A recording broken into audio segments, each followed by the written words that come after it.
Recevoir Monsieur Gérard Pince, économiste. Le titre du livre peut paraître un peu provocateur, Le choc des ethnies vers le génocide des Français. Le livre a plutôt une approche, dans votre livre, vous avez plutôt une approche d'économiste. Me semble-t-il, je l'ai lu en diagonale, vous voyez la méthode japonaise. Vous allez me dire si j'ai bien compris. Et pendant toute une phase de l'histoire, on peut l'expliquer, du moins ceux qui ont lu Konrad Lorenz, par l'agressivité. C'est la force qui impose ses lois, sa domination. Puis, les révolutions intellectuelles, et on voit comment s'est développée l'Europe. C'est un sujet inépuisable. Et on voit aujourd'hui à quel état est réduite l'Europe. On voit d'une part, sous le prétexte d'aider le tiers-monde, on les pille. On pille les intellectuels du tiers-monde qui pourraient aider à leur développement. Et on a toute la Ligue de l'humanité qui vient pourrir nos sociétés occidentales.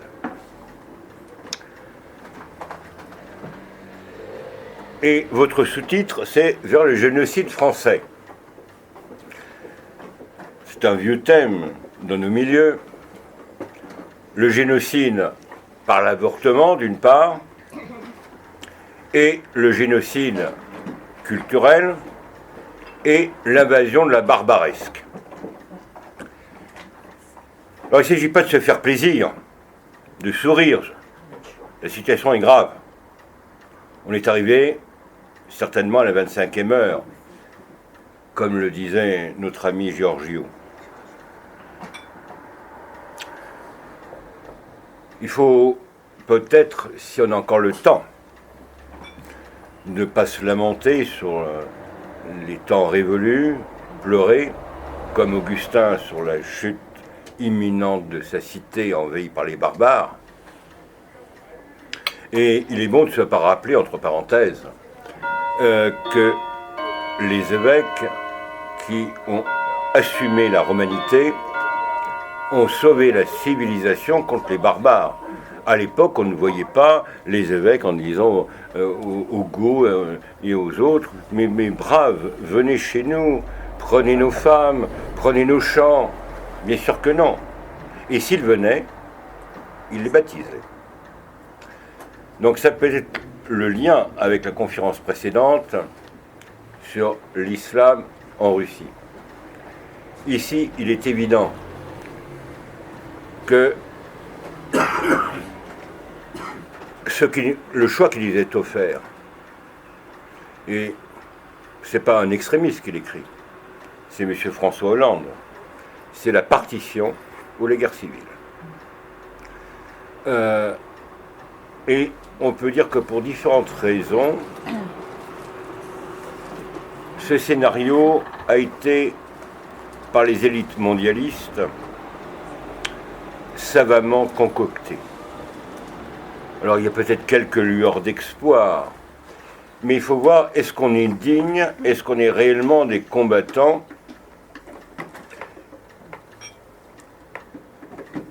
C'est pas sûr. Il suffit de penser, par exemple, à mes jeunes années, à mes compagnons de combat. La plupart de leurs enfants se droguent, vivent à la colle et le reste. Une civilisation ne tient que par l'épée et l'étole, que par le prêtre et le soldat. Et quand j'étais professeur, je donnais toujours en début d'année ce qui me permettait de voir à droite à gauche ce magnifique vers de Baudelaire. Il n'y a de noble sur terre que le poète, le prêtre et le soldat. L'interprète des dieux, l'homme qui sacrifie ou qui se sacrifie, tout le reste est fait pour le fouet. Grave problème vers le génocide français. On pourrait certainement parler de l'identité heureuse qui n'aboutira peu importe qui l'a prononcé, il est peut-être sincère. Cas d'une catastrophe. Et bon, je pense que j'en ai assez dit à vous, cher ami. Et tout à l'heure, vous viendrez éventuellement vous faire dédicacer ou rester assis. Oh non, je vais parler peut-être debout pour que tout le monde puisse m'entendre, ce sera plus facile. Non, il vaut mieux que vous soyez assis pour enregistrer. Comment ? Restez assis pour enregistrer. Ah bon, pour l'enregistrement. Donc, je vais rester assis. Désolé pour ceux qui sont dans le fond. Je voudrais remercier notre président, tout d'abord, d'avoir bien voulu m'inviter à cette sympathique réunion, et dont il a d'ailleurs à l'instant résumé un certain nombre de traits.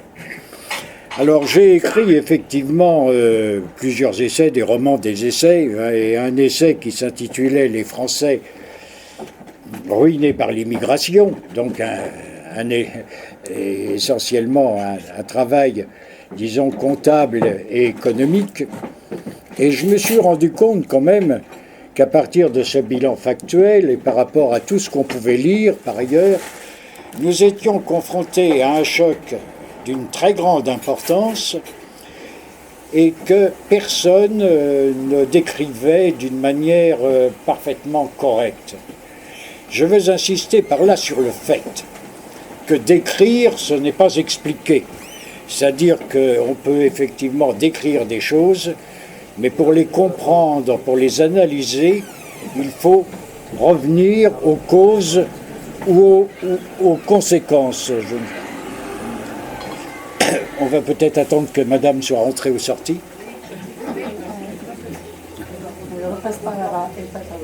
Très bien, merci.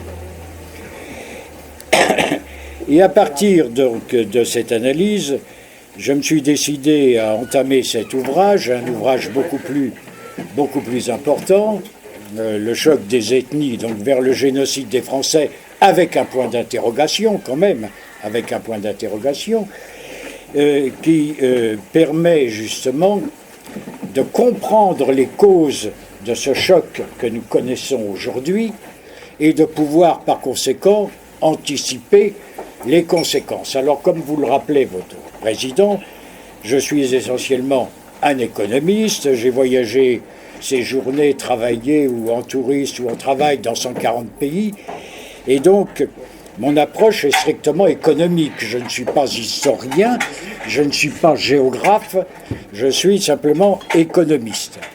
Et par conséquent, à partir de cette approche, il faut partir du constat suivant, qui est un constat élémentaire, qui est un constat de base. Nous ne vivons pas dans un jardin d'Éden, où tous les biens seraient disponibles à profusion. Les hommes, depuis l'Antiquité, depuis toujours, depuis la préhistoire, sont entrés en conflit ou en lutte pour s'approprier les biens qui sont nécessaires à leur survie. À partir de là, le rôle de l'économie classique, c'est effectivement de décrire ces mécanismes par lesquels les gens acquièrent des ressources supposées rares par le travail, par le commerce, par le marché, par l'industrie, etc. Mais il faut bien voir que cette vision économique, qui ne date en fait que du XIXe siècle, est tout à fait réductrice. En fait, dans l'histoire de l'humanité depuis ses origines, on oublie un aspect fondamental de l'économie, c'est que pour s'approprier une richesse, il n'est pas nécessaire de commercer, il n'est pas nécessaire d'échanger, de faire usage de son intelligence pour produire de nouveaux produits. Il y a un système beaucoup plus simple, c'est de dire ça, c'est à toi, et bien ça maintenant, ça m'appartient. C'est-à-dire que la prédation, la conquête qui est l'élément fondamental de toute l'histoire jusqu'au XIXe siècle, a été complètement gommée et oubliée des ouvrages d'économie. Quand on prend en compte cet aspect-là, cet aspect de la conquête, quand on retrace un petit peu non seulement le passé, mais tout simplement le présent en observant les différents pays, on s'aperçoit finalement et c'est ça un peu ce qu'on dit en anglais la mission statement, c'est-à-dire l'idée principale, c'est que toute l'histoire de l'humanité depuis ses origines n'est pas celle de la lutte des classes comme le prétendaient Marx et Engels, ou comme le pensent encore aujourd'hui la plupart des économistes, des politiciens ou autres, mais qu'en fait il s'agit de la lutte des ethnies pour s'approprier des ressources, soit par l'agressivité, c'est-à-dire par la conquête, soit à partir d'une certaine période par le commerce, l'industrie ou autre. Alors je ne vais pas revenir, comme m'y invitait d'ailleurs notre président, sur l'Antiquité, etc. Mais il faut savoir quand même que depuis, compte tenu de cette différenciation, il y a deux systèmes qui apparaissent au niveau de l'économie. C'est d'une part l'agressivité, qui est un élément fondamental, c'est-à-dire des gens qui vont se sélectionner héréditairement par l'agressivité pour s'approprier des richesses. C'est le cas par exemple des nomades qui vont s'abattre sur les cités florissantes du Moyen-Orient pour s'emparer de toutes les richesses, et il ne s'agit pas de commerce ni de quoi que ce soit. On s'empare de tout le monde, on tue tous les vieillards et tous les nourrissons, les femmes sont envoyées en captive, les hommes sont aussi transformés en esclaves, et donc c'est exactement dans ce système-là qu'on a vécu pendant très longtemps. Et puis ça s'est répandu ensuite, même au-delà de l'Antiquité, si vous voulez, dans toute la sphère mondiale. On retrouve à peu près le même système. C'est un système fondé sur la prédation, sur l'agressivité, sur la force des vainqueurs militaires, par rapport à des peuples qui sont soumis. C'est le cas pour nous en France, par exemple, avec les Gaulois, qui ont été soumis par les tribus germaniques. C'est vrai dans d'autres continents, c'est vrai un peu partout. Ce qui est extraordinaire, non pas tellement, mais ce qui est remarquable, c'est que ce système qui a perduré quand même jusqu'au XIXe siècle, ne s'est pas traduit par des inégalités fondamentales entre les différents continents. C'est-à-dire qu'il y avait bien une différenciation de revenus, parce qu'on en revient toujours à l'économie, aux revenus, entre les plus riches, évidemment, disons les plus riches, enfin, entre les conquérants, entre ceux qui dirigeaient, les rois, les monarques, les barons, les marquis, etc., et le peuple à la base. Il y avait certes des différences très importantes de revenus, mais entre les différents continents, les inégalités étaient beaucoup plus limitées. On a fait des calculs qui ont été faits par des économistes anglais, en particulier Angus Madison, qui a fait des séries d'études de revenus depuis l'an 1 de notre ère, c'est-à-dire depuis Auguste, jusqu'au XIXe siècle. Et on voit que, par exemple, en l'an 1, au temps d'Auguste, le revenu par tête d'habitant, qui est le critère principal, c'est-à-dire la richesse par individu, n'est-ce pas, par individu, était de $570, l'équivalent de $570 dans l'Empire romain, et qu'il était de $460 en Asie. À l'époque, vous voyez, nous sommes en l'an 1 d'Auguste, c'est loin. Et en définitive, quand on arrive en 1750, 1780, 1790, avant le 19e siècle, on passe simplement de $1000 par tête en Europe occidentale par rapport à $560 dans le reste du monde. C'est-à-dire, ce que je veux vous faire saisir, c'est que pendant ces 2000 ans qui se sont écoulés, il n'y a pas eu d'inégalité profonde entre les continents. Et par exemple, si vous prenez une Isbarus du XIXe siècle, elle différait peu de la cabane du Gaulois ou de la cahute aujourd'hui d'un Africain au Mali. Il y avait une certaine identité des niveaux de vie. L'espérance de vie était partout de 25 ans. Ça ne veut pas dire que les gens mouraient à 25 ans, parce qu'évidemment ils avaient 7-8 enfants, mais qu'en moyenne, il y avait une espérance de vie très réduite. Et les conditions de mortalité étaient effrayantes avec les maladies, la peste noire qui a tué jusqu'à 60% de villes comme Florence, d'un seul coup. Enfin, d'un seul coup, entendons-nous bien, pendant 100 ans. Hein, je raisonne sur 2000 ans, donc d'un seul coup, ça devient 100 ans. Donc il n'y avait pas d'inégalité profonde à ce moment-là entre les différents continents. Il s'est trouvé ensuite qu'au XIXe siècle est survenu un événement majeur, extrêmement important, à savoir que pour des raisons qui sont extrêmement complexes, qu'on ne peut pas toujours analyser facilement, on peut parler du commerce, de la découverte des Amériques ou autre, je n'y crois pas du tout, je ne crois pas, c'est pas ça. Il s'est trouvé que, pour des raisons circonstancielles, au XIXe siècle, d'un seul coup, une pléiade d'inventeurs et d'inventions en Europe et en Europe seulement, ont complètement transformé le sort de l'humanité.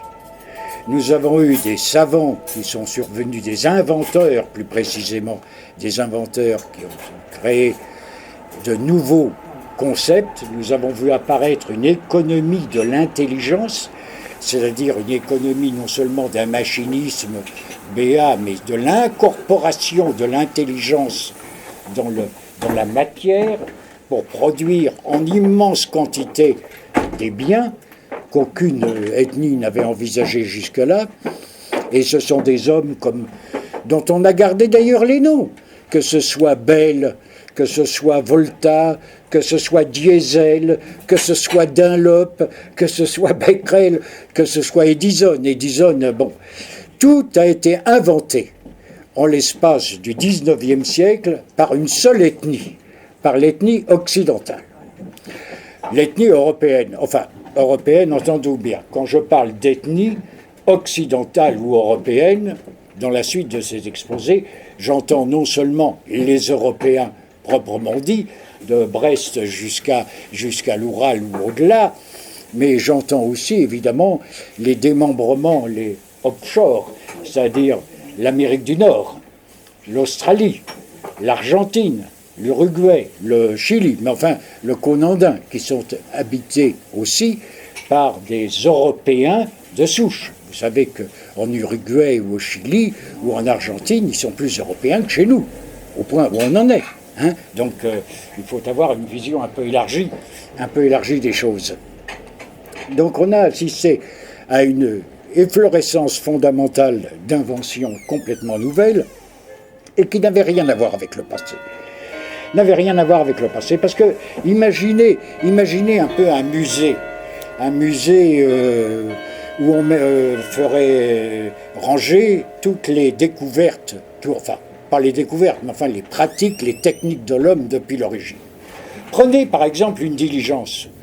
Bon, est-ce qu'une diligence du temps de Voltaire est fondamentalement différente d'un char romain du temps d'Auguste? Pas du tout. C'est toujours des roues tirées par des chevaux. Prenez une felouque égyptienne du temps des pharaons et un gros galion espagnol du XVIe siècle. C'est toujours une coque de bois tirée par des voiles, par du vent ou par des rames. Ça n'a rien à voir avec une locomotive. Ça n'a rien à voir avec un avion. Ça n'a rien à voir même avec une voiture, avec un moteur. Prenez par exemple l'éclairage. On s'est éclairé, mais depuis la lointaine Antiquité, avec des lampes à huile, avec du suif, avec des choses comme ça. Est-ce que ça a à voir quelque chose avec l'ampoule d'Edison? C'est-à-dire qu'il y a eu, comme le disent les économistes américains, un véritable changement tectonique. C'est-à-dire un changement comme si des gens d'une autre planète que la nôtre étaient venus et avaient brusquement découvert un certain nombre d'inventions qui étaient absolument inexistantes. Alors c'est très important de dire ça parce que vous savez qu'il y a toute une tendance, en particulier parmi les économistes français, à expliquer que finalement la révolution industrielle, c'est uniquement un long processus d'apprentissage où on est passé par le harnais, par tout ça, jusqu'au XIXe siècle, qui a été initié essentiellement par le commerce transatlantique, par le négoce des villes hanséatiques d'abord, et puis de la Renaissance, de la découverte des Amériques, et que tout cela n'est qu'un aboutissement. Les économistes américains sont en opposition totale avec ça. Ils disent qu'il y a eu une rupture Et l'avantage, évidemment, de la première explication, c'est qu'elle permet de relativiser l'apport de l'Occident et même de le rendre péjoratif, puisque ça donne à penser à certaines personnes que la révolution industrielle s'est faite sur le commerce négrier, s'est faite sur l'esclavage, et donc que nous aurions construit cette révolution industrielle en s'appuyant sur la misère des autres, ce qui est une absurdité totale. Ça n'a absolument rien à voir. La révolution industrielle, et là, Dieu merci, les économistes américains comme Nordos et bien d'autres sont là pour le rectifier, est un phénomène tout à fait nouveau dans l'histoire et qui sépare l'histoire en deux. Les théories de M. Braudel ou autres, sur les civilisations, tout ça, c'est du vent. Il y a eu une séparation totale qui est intervenue au XIXe siècle, qui ne touche pas seulement les machines, parce que je range dans tous ces grands inventeurs, Pasteur, Fleming, qui ont fait que la natalité, l'espérance de vie était complètement modifiée, et que tout ce qui concernait la vie quotidienne des gens, pas seulement leur vie industrielle, s'est trouvé bouleversé du fond au comble. Mais cette révolution industrielle a eu deux conséquences, enfin, une conséquence immédiate et une autre sous-jacente. La conséquence immédiate, c'est que pour produire en masse des produits comme ça, qu'aucune travail manuel n'aurait pu faire, d'ailleurs Marx le reconnaît lui-même, jamais on n'aurait pu avec des rouets, avec des millions de travailleurs, faire autant que l'industrie textile qui s'est créée en Angleterre. C'est créé dès le XIXe siècle un problème de débouchés. C'est-à-dire qu'il faut trouver des débouchés pour permettre d'écouler toutes ces marchandises. Et dans le même temps, cette révolution industrielle qui s'est passée en Europe ou en Amérique, aux États-Unis, enfin bon, dans le monde occidental, cette révolution industrielle ne s'est pas répandue ailleurs. Ça n'a pas bougé. En 1800, donc, on était à un rapport de 1000 euros dans l'ethnie occidentale, on était à 560 dans le reste du monde, c'était un rapport de 2, donc vous voyez, les inégalités n'étaient pas énormes, mais enfin, on était en 1800 seulement. Et à partir de ce moment-là, évidemment, comme ça ne s'est pas, cette révolution industrielle ne s'est pas répandue, les inégalités n'ont fait que s'accroître et prendre des proportions immenses. Alors on a commencé à réagir, l'Occident a réagi, et ça nous entraîne un peu vers les difficultés que nous connaissons aujourd'hui, qu'il ne faut pas se cacher. C'est que l'Occident a réagi de deux manières. D'une part, en peuplant des continents qui étaient plus ou moins vides.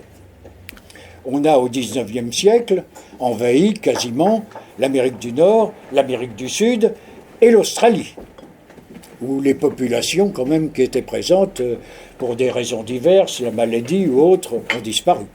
Et il est bien vrai qu'il y a eu à ce moment-là une exportation, si vous voulez, de la population européenne, qui autrement d'ailleurs aurait posé des problèmes en Europe, où on connaissait encore la sous-alimentation et la faim. Il faut se souvenir qu'au début de l'Europe, il y avait encore des problèmes de faim, et s'il n'y avait pas eu cette immigration vers l'Amérique du Nord et du Sud, ça aurait posé des problèmes.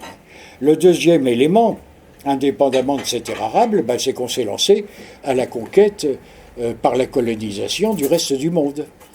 En 1913, il faut se souvenir de ça, en 1913, l'Allemagne, la France et l'Angleterre contrôlaient, enfin avec les États-Unis, contrôlaient 80% des terres émergées. C'est-à-dire qu'on a littéralement colonisé une grande partie du monde et sans obtenir de résultats d'ailleurs très pertinents en matière d'écoulement des débouchés. On a voulu écouler des débouchés, mais il s'est trouvé que ces colonies, bien souvent, sont revenues beaucoup plus chères qu'on ne le pensait, que les populations qui étaient beaucoup trop primitives pour acheter les produits européens, ma foi, il a fallu plutôt les assister, les nourrir, les soigner plutôt qu'autre chose, et que finalement, le bilan économique de la colonisation s'est traduit par des résultats extrêmement contrastés. Même si en Asie, par exemple, on voit toutes les réalisations de l'Empire britannique, ça a écoulé une partie, effectivement, des aciéries anglaises en fabriquant des rails qui ont fait que les plus grands réseaux de voies ferrées étaient en Asie. Ça a permis effectivement d'exporter un certain nombre de matières premières. Ça a surtout permis de drainer des matières premières dont on avait besoin. Mais enfin, il n'y avait pas besoin d'une administration coloniale pour ça.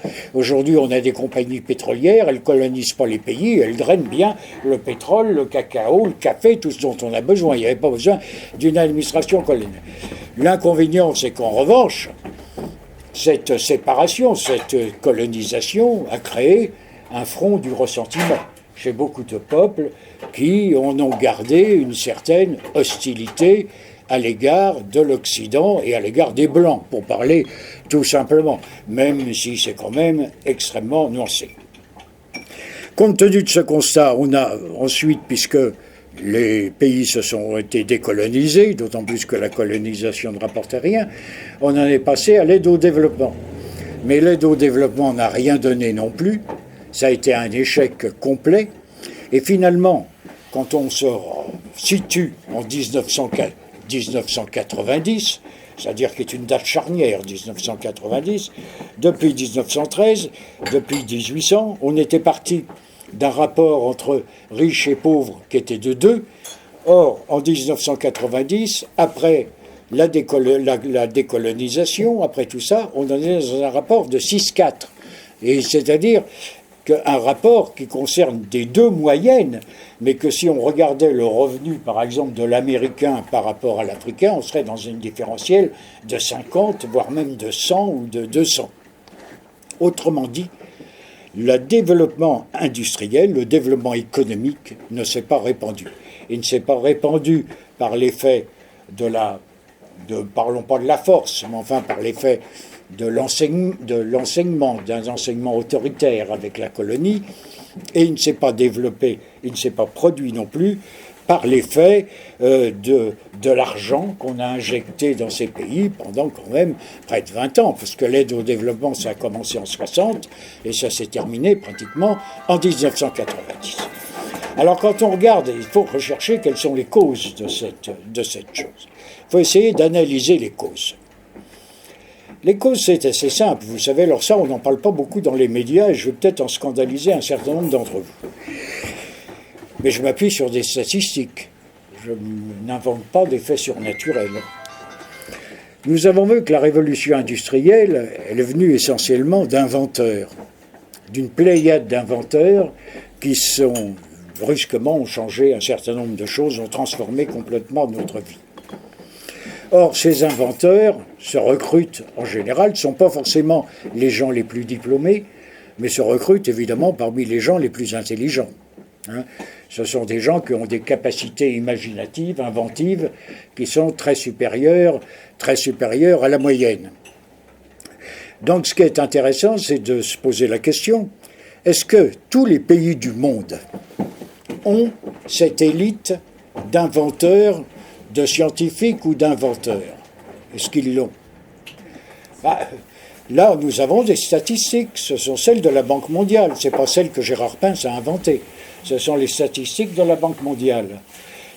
En 2013, c'est les dernières statistiques de la Banque mondiale, sur 1 500 000 demandes de brevets déposées dans le monde, 98% viennent des ethnies occidentales et d'Extrême-Orient. Par Extrême-Orient, j'entends Chine, Japon, Taïwan, Corée du Sud, etc. Les autres, zéro. On trouve des différences incroyables d'ailleurs, qui montrent d'ailleurs le caractère ethnique des choses. Ce n'est pas une question de géographie. Vous avez Israël qui dépose un très grand nombre de demandes de brevets, et autour les pays arabes qui n'en déposent aucun. Alors vous me direz, ah ben oui, mais là c'est pas bien ce que vous dites, parce qu'ils ne déposent pas de demande de brevet, parce qu'ils sont pauvres, ils ne sont pas instruits. Mais attendez, l'instruction, elle s'est généralisée partout. Et si on prenait cet argument, il faudrait le retourner. Il faudrait dire, alors parce qu'on est riche, on dépose beaucoup de brevets. Or, ce sont les oligarchies pétrolières, les monarchies du Golfe, qui ne déposent absolument rien. J'ai parlé que des demandes de brevets, j'aurais pu parler du nombre de scientifiques, j'aurais pu parler du nombre de livres qui sont lus, qui montrent que finalement, il y en a qui ne lisent pas plus de livres que l'Espagne en un an. Enfin, c'est des chiffres absolument invraisemblables qui montrent que manifestement, il y a une séparation totale entre les ethnies occidentale et asiatique, la Chine que j'ai défini tout à l'heure, et d'autres ethnies qui sont incapables, qui n'ont pas d'élite scientifique. Ils n'en ont pas, c'est simple, et ils n'ont pas d'inventaire. Alors à partir de là, ça laisse préjuger qu'ils n'ont pas forcément les capacités nécessaires pour s'adapter à la révolution industrielle. Et qu'en conséquence, évidemment, ils n'ont aucune chance à moyen terme de se développer d'une manière rationnelle et rapide. On a donc eu des inégalités considérables et qui sont irrémédiables, au moins à l'échelle d'un siècle. On verra après, peut-être que mais pour le moment, quand même, on voit bien qu'il y a un système qui est complètement bloqué. À partir de ce constat, et j'en viens maintenant au troisième aspect, c'est-à-dire celui de la globalisation qui nous intéresse plus particulièrement et qui concerne évidemment directement notre pays. Les puissances occidentales, ceux qui nous dirigent du moins, les grands capitalistes, disons, pour simplifier, ils ont toujours leur problème, c'est qu'il faut bien écouler leurs marchandises. Alors les écouler à qui? Dans la mesure où les peuples ne se développent pas eux-mêmes, comment peut-on leur donner les moyens financiers d'acheter toutes ces camelotes qui sont produites par les multinationales dans le monde entier? Ils ont trouvé une méthode très simple, c'est celui de la globalisation. Cela consiste tout simplement à transférer une partie de la richesse des classes moyennes au peuple du tiers-monde. C'est un transfert gracieux, en quelque sorte, c'est-à-dire on prend votre richesse et on la transfère complètement aux autres pour leur donner des débouchés qui leur permettront d'acheter toutes les marchandises que nous n'achetons plus. Parce que vous savez que, par exemple, il faut comprendre ce problème de surproduction. Quand vous avez un PIB de 100 en Europe, sur un PIB de 100, 80% vont au service. C'est-à-dire le PIB, c'est la richesse totale. Ce que vous consommez, sur cette richesse totale, vous consommez 80% sous forme de services. C'est-à-dire les services, ce n'est pas des choses forcément qui sont commercialisables. C'est la santé qui est souvent subventionnée, c'est l'art, ce sont les livres, c'est tout un tas de choses. Il n'y a plus que 20% pour acheter des magnétophones, des chaussures, des voitures, des choses comme ça. Donc les grandes multinationales, les grands capitalistes qui ont leur argent dans des complexes de pétrochimie, dans ces aciéries ou autres, ce qu'ils veulent, c'est trouver des débouchés pour vendre ce que leurs usines produisent. Si leurs usines ne produisent rien, ils sont ruinés. Une usine qui ne produit plus que surproduction, ça ne vaut plus rien. Il vaut mieux avoir une terre, il vaut mieux avoir un appartement, parce qu'autrement, les machines, l'usine, elle est bonne pour la casse. Comme toutes les marques qu'on a connues dans le temps, qui ont disparu, et les actionnaires ont simplement gardé des papiers pour coller pour tapisser leurs murs. C'est arrivé souvent. Donc, on a trouvé ce système extraordinaire de dire on transfère la richesse des classes moyennes aux autres. Alors, pourquoi ça s'est produit? Comment ça s'est produit? Au départ, on parle souvent de la mondialisation. C'est un mot inexact. Le mot mondialisation, c'est un mot français.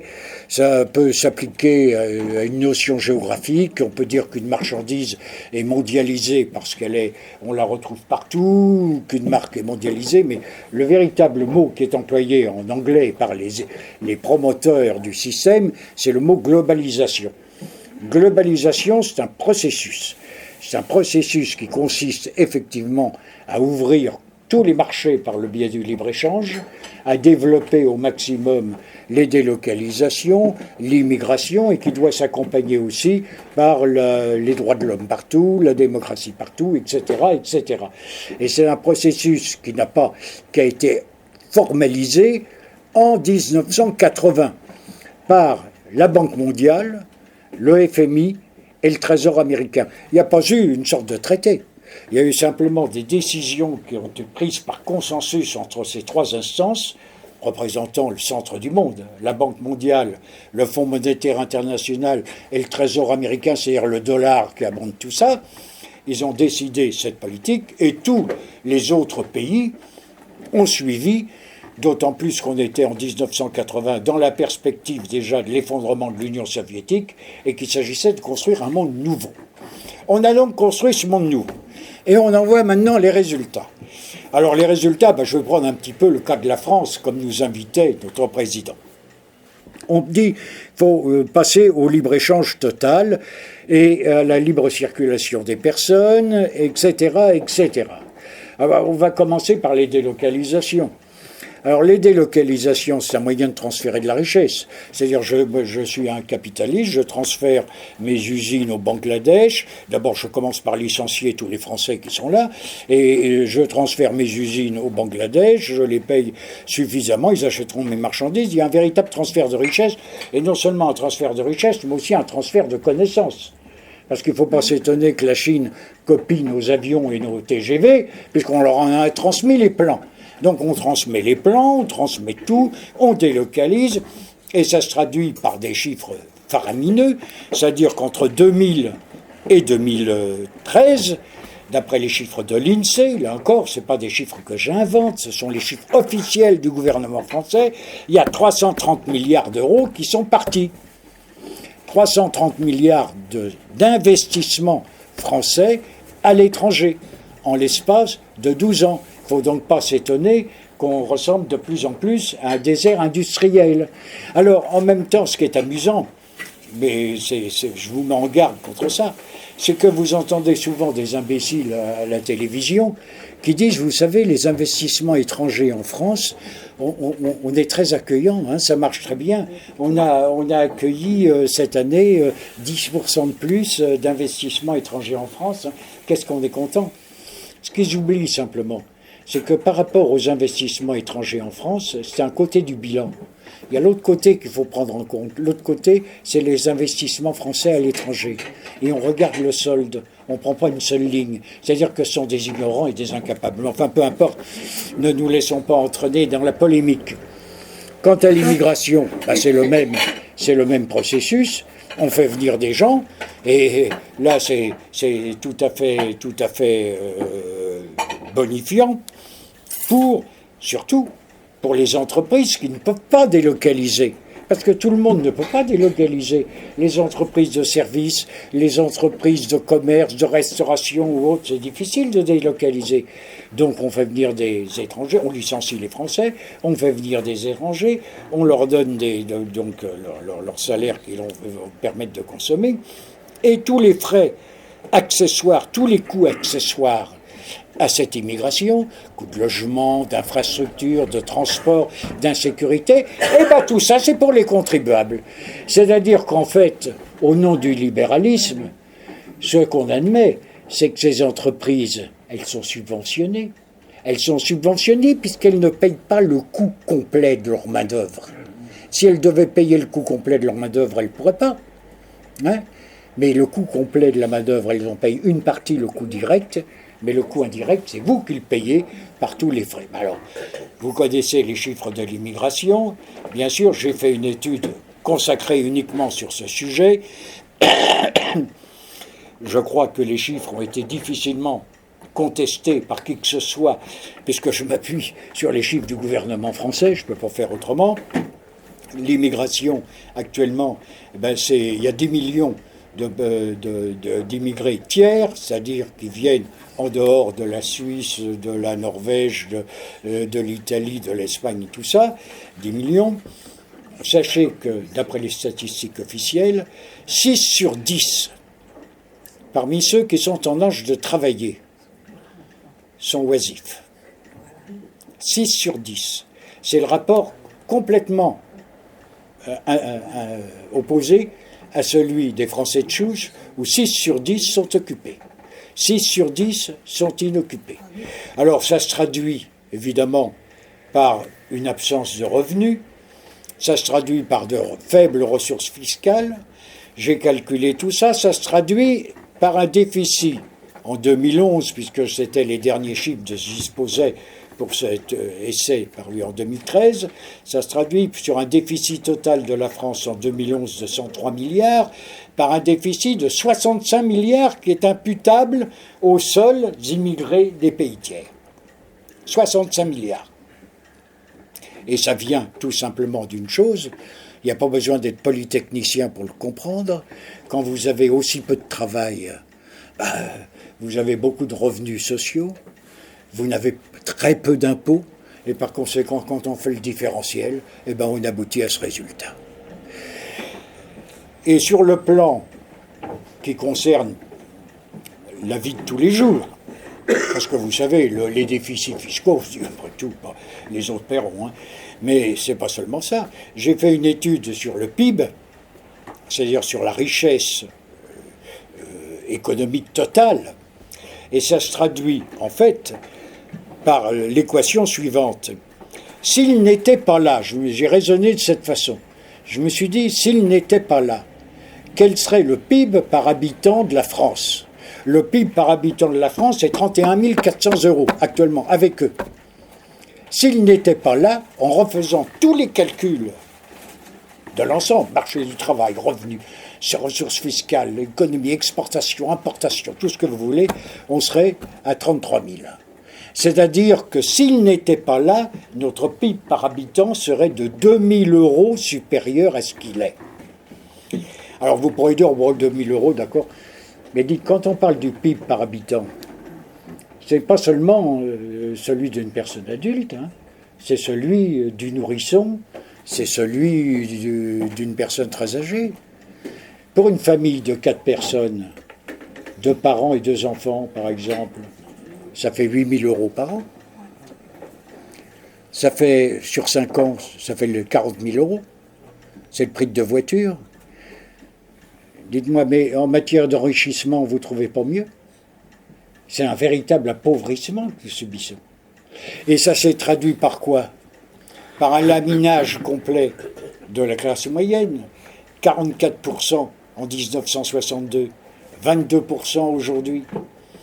Ça s'est traduit dans d'autres pays, comme aux États-Unis, par effectivement toute la classe moyenne paupérisée.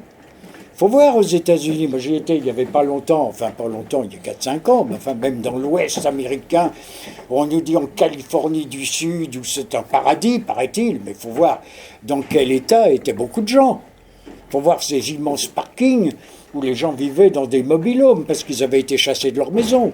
Il faut savoir que beaucoup d'Américains n'avaient pas un rond sur leur compte, qu'ils vivaient que sur leur carte de crédit, c'était incroyable. Bon, c'est ce qui explique d'ailleurs un petit peu le résultat qu'on vient de voir aux élections présidentielles. Ça explique tout ça. Alors, voilà par quoi ça s'est traduit pour nous, pour notre vie de tous les jours. Mais est-ce que ça a donné des résultats pour les autres ? Alors là, c'est pas, ça devait normalement augmenter le niveau de vie des plus pauvres. On est bien d'accord, ce transfert de richesse. Ça s'est traduit chez nous. Nous venons de le voir, je viens de le dire d'une manière elliptique, par la crise financière de 2008. C'est-à-dire par un ralentissement général, avec des formes différentes. Aux États-Unis, on a donné des crédits à n'importe qui. Ça s'est traduit par l'effondrement du château de cartes. En Europe, on a fait autre chose, on a distribué des allocations sociales et ça a créé le problème de la dette. Mais enfin, le système est le même. Donc, crise de toute l'économie occidentale en 2008. Alors, et au niveau des autres peuples, est-ce que ça s'est traduit par une amélioration ? Alors, on pourrait dire à première vue, oui, puisque ce rapport que j'évoquais, de 6,2, a diminué. C'est-à-dire qu'on est passé effectivement de 6,2 à 4,2. C'est-à-dire que d'énormes parties du monde ont profité de ce transfert de richesse. D'énormes classes moyennes se sont créées en Inde, en Chine. Il faut voir, c'est extraordinaire comment des pays se sont transformés. Mais ça n'a pas du tout concerné les plus pauvres. Pas du tout. Et il y a un chiffre que je suis forcé de reprendre une note parce que c'est le chiffre du produit brut, c'est-à-dire la richesse, le fameux PIB, où j'avais aggloméré les chiffres en prenant entre 1990 et 2030, parce qu'on peut faire des prévisions jusqu'en 2030. L'ethnie occidentale, son PIB est passé de 57% du PIB mondial à 31%. Vous voyez la diminution. Mais qui en a profité? C'est l'ethnie d'Extrême-Orient, qui est passée de 19% à 37%. C'est-à-dire que vous retrouvez là la Chine, la Corée du Sud, Taïwan, Singapour, etc. Et les plus pauvres, me direz-vous? Vous savez, les plus pauvres, pour eux, c'est pas tellement bon, hein, parce que l'Afrique subsaharienne, elle était à 2% en 1990 et elle est toujours à 2%. Seulement la différence, c'est qu'ils étaient un peu moins peuplés. Maintenant, ils sont 940 millions, parce que l'Afrique subsaharienne, ils étaient 68 millions en 1800, quand on a commencé notre examen. 68 millions, l'Afrique subsaharienne, en 1800. 940 millions en 2013. 1,4 milliard en 2030, en prenant l'hypothèse moyenne de l'ONU. Donc vous voyez que tout cet effort qu'on nous a demandé n'a servi en définitive qu'à enrichir les ethnies d'Extrême-Orient, mais pas du tout les ethnies les plus pauvres. Alors est-ce que cette évolution va changer? Certainement pas. Certainement pas, parce que nous avons des facteurs aggravants qui interviennent. La globalisation est terminée, on le voit bien, il y a un rejet partout de toutes les populations, tout le monde se rend bien compte que ce système n'a aucun sens, et de plus, il y a des facteurs économiques, écologiques, démographiques qui interviennent, qui vont empêcher tout naturellement le système de fonctionner. J'en prends quelques exemples. Vous savez que le prix du pétrole a considérablement baissé. Il a baissé parce que, là aussi, les produits en Amérique du pétrole de fracturation font que les États-Unis sont devenus le premier exportateur du monde. Un certain nombre de pays importaient à partir des ressources du pétrole toute la nourriture dont ils avaient besoin, en particulier le riz, les céréales.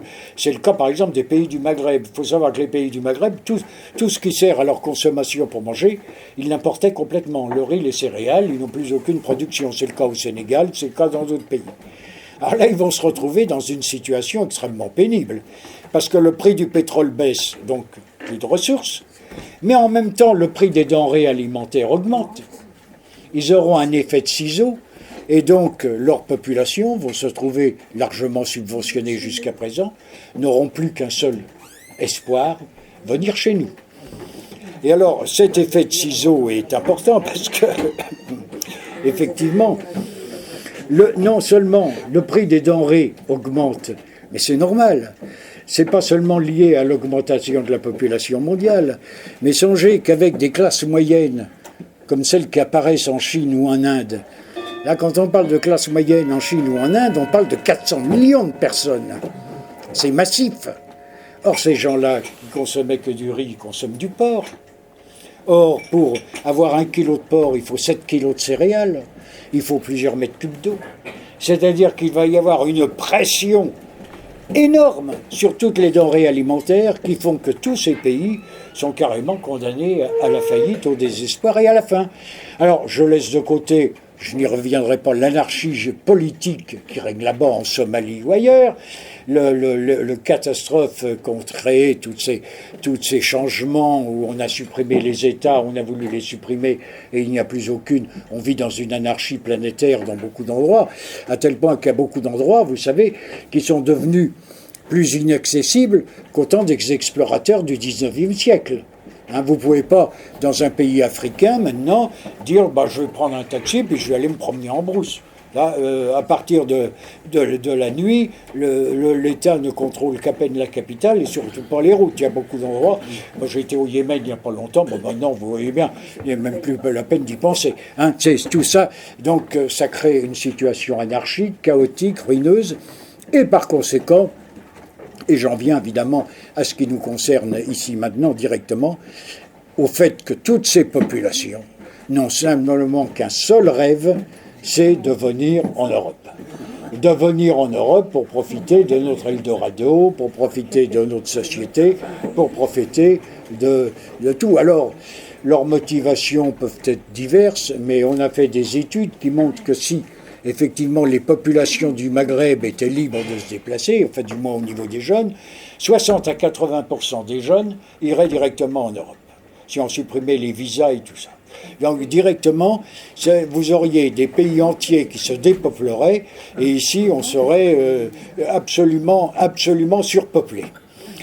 Les situations qui sont intervenues géopolitiques, de guerre ou d'autres, ont accéléré évidemment les choses, et on a un choc donc de population qui viennent ici non seulement pour profiter évidemment d'un Eldorado supposé, mais aussi avec un sentiment de ressentiment, disons un certain ressentiment qui vient de la colonisation, et également le problème du détonateur islamique.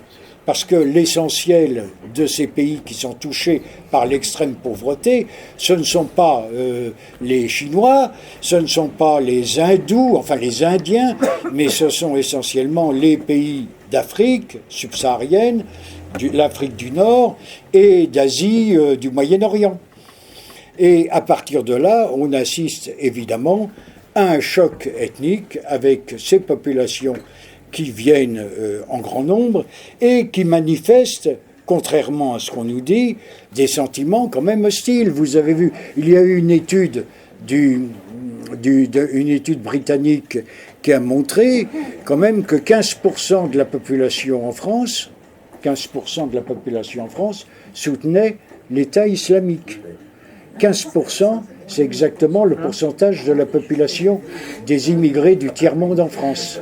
Et vous avez vu l'étude plus récente de l'Institut More, qui est pourtant un institut libéral favorable à l'immigration. Il en ressortait quand même qu'1 million des musulmans en France étaient intégristes. Je vous rappelle quand même qu'1 million, c'est supérieur à toutes nos forces armées, qui totalisent au total, et en comptant large la marine ou autre, 300 000 personnes. C'est dire que nous sommes menacés par une invasion qui est réelle, qui est comme le cheval de Troie, et qui est alimentée, je ne reviendrai pas évidemment, parce que ça a été décrit certainement par d'autres conférenciers, sur toutes les incivilités, sur tous ces problèmes-là. Mais ce qu'il faut bien voir, c'est que c'est alimenté aussi par des puissances islamiques qui sont théoriquement nos alliés, comme l'Arabie saoudite, comme le Qatar, qui financent entièrement non seulement l'immigration, le salafisme, mais même le terrorisme.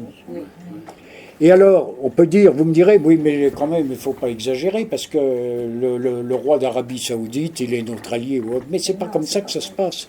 Vous savez, quand on connaît un peu ces pays, j'ai eu la chance d'aller en Arabie Saoudite, il n'y a pas beaucoup de gens qui y vont, parce que c'est fermé pour y aller, c'est pas comme en France. Hein. Vous risquez pas d'y débarquer, on vous offrira pas un croissant en arrivant. Hein. Ça se passe pas comme ça. Hein. Mais en Arabie Saoudite, ou comme même en Algérie, on croit que ce sont des États modernes, comme en France, mais pas du tout. Ce sont en fait des agrégats de tribus, de services secrets, qui sont extrêmement imbriqués les uns dans les autres. Le roi dit une chose, mais que font toutes ces familles féodales qui sont tout autour, qui ont leur propre château dans le désert? Quand vous vous promenez dans la région, vous voyez partout des châteaux forts qui appartiennent à ces princes avec leurs milices privées. Ce sont ces gens-là qui soutiennent les organisations islamiques. C'est la banque islamique à Djeddah, que je connais, j'y ai été. Ils voulaient que je fasse des cours de finance sur la charia ou de finance islamique en France. Mais enfin bon, c'est incroyable. Mais enfin, on y allait aussi un peu pour savoir ce qui s'est passé. Mais ce sont ces banques islamiques qui financent ouvertement, sous prétexte d'associations caritatives, du Croissant Rouge, c'est-à-dire la Croix-Rouge musulmane, qui finance tous les mouvements terroristes. Donc tant qu'on n'aura pas mis à raison ces gens-là, qui ont une puissance financière considérable, ils continueront à effectuer leurs méfaits. Et ce qui est grave, ce qui n'est pas assez vu aussi, c'est que ces gens-là nous corrompent. On n'imagine pas la corruption qui est organisée par toutes ces puissances. Vous pensez à la corruption des grands contrats, évidemment. Mais vous savez, il y a une corruption beaucoup plus simple, beaucoup plus neutre, beaucoup plus générale. Par exemple, je vais au Maroc, j'achète une princesse du Koweït. Je cite un exemple concret, mais je ne citerai pas le nom. Une princesse du Koweït me vend un riad pour 200 000 euros, alors qu'il en vaut en réalité 1 million. Vous voyez qu'il n'y a pas un beau dessous de table? Vous voyez que l'intellectuel qui a touché ce dessous de table, il ne va pas se répandre ensuite dans nos médias en disant qu'il a rencontré l'islam des Lumières. Prenons un autre exemple. Une petite prof médiévale qui est dans son lycée. On l'invite par le biais d'une fondation qui a été créée au Caire, par l'Union européenne d'ailleurs, la fondation Anna Lindh. On l'invite en Égypte, tout frais payé, dans un 5 étoiles, pour faire une conférence d'un quart d'heure, d'une heure. On lui fait visiter le pays. Elle revient évidemment, elle dit aussi qu'elle a découvert le pays d'Ali Baba et que notre civilisation, c'est rien du tout par rapport à tout le reste. Et puis tous ces gens-là se soutiennent. Il y a toute une partie de nos élites qui est corrompue. Il faut le savoir, il faut s'en rendre compte. Ça peut changer, mais il y a une corruption générale, et c'est donc un élément très important au niveau de la chose. Alors j'en viens maintenant, et je vais conclure là-dessus pour laisser une place au débat, au sous-titre en quelque sorte, vers le génocide des Françaises, parce que ça peut paraître excessif. Mais il faut bien se rendre compte que toutes les invasions passées qui résultaient de chocs ethniques comme celui-là, se sont traduits par des génocides. Les gens, comme je vous l'ai dit, est massacré. Nous n'avons pas une idée correcte des guerres. Parce que pour nous, les guerres, c'est comme les guerres franco-allemandes. Dans la guerre franco-allemande en 1870, quand les Alsaciens lorrains sont devenus allemands, on leur a pas pris leurs femmes, on leur a pas pris leurs propriétés, on les a pas tués. Simplement, on leur a dit, vous avez changé de suzerain. Bon, voilà. Mais dans les chocs ethniques, c'est autre chose. On ne vous laisse pas en place, on vous élimine. Et on vous élimine directement. C'est ce qui s'est passé au cours de toute l'histoire, quand Tamerlan et ses soldats tuaient tous les habitants de toutes les villes où ils passaient. Ça s'est passé, nous l'avons vu, en Algérie, avec les Harkis, mais c'était un cas particulier. Mais puisque vous êtes là, madame, je citerai aussi un cas qui est oublié, c'est celui de la Russie.